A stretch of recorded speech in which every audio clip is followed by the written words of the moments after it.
Ada satu cerita unik di sini. Seorang anak muda muslim ketemu sama seorang anak muda Yahudi di Amerika. Mahasiswa dua-duanya. Ketemu di kampus.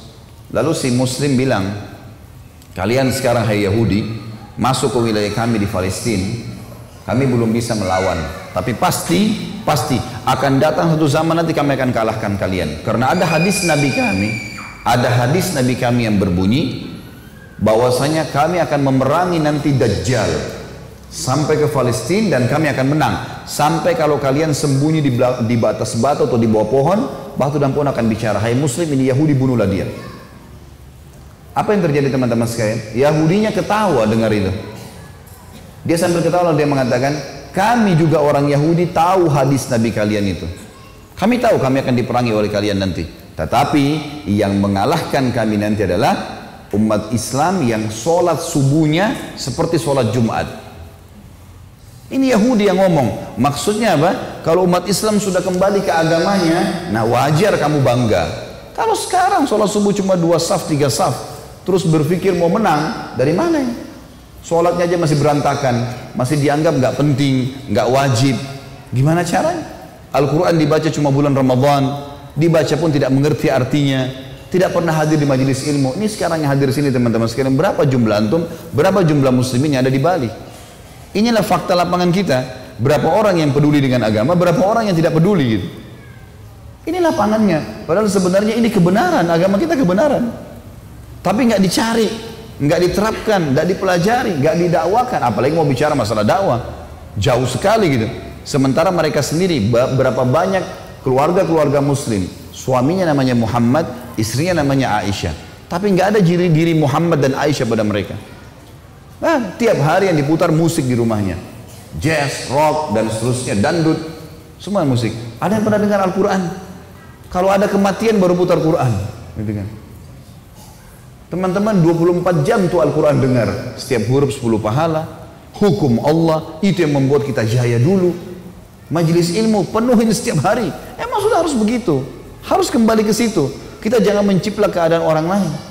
Khamar haram, jangan dilakukan. Itu kehidupan orang non muslim, jangan ikut-ikutan. Nggak boleh, memang kita harus berubah gitu kan. Karena memang ini kejayaan kita pada saat kita terapkan agama Allah. Maka ini yang membuat teman-teman kita terpuruk sekarang. Baik, saya akan mengangkat juga beberapa statement orientalis. Orientalis ini istilah bagi orang-orang non muslim yang sengaja belajar Islam untuk mencari kesalahan Islam. Ini pusatnya di Kanada. Ada satu kampus namanya McGill. Kampus ini teman-teman sekalian dibiayai oleh gereja secara massal, gitu kan? Besar-besaran.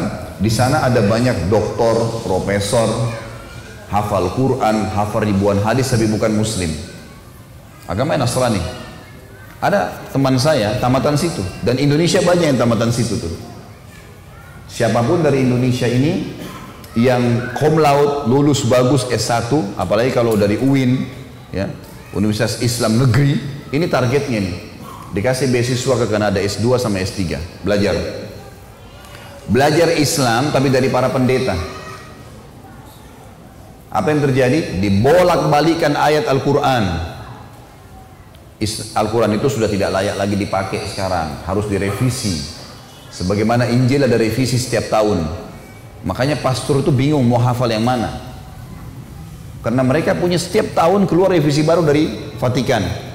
Revisi terbaru, edisi tahun 2015, tahun 2016 keluar revisi baru.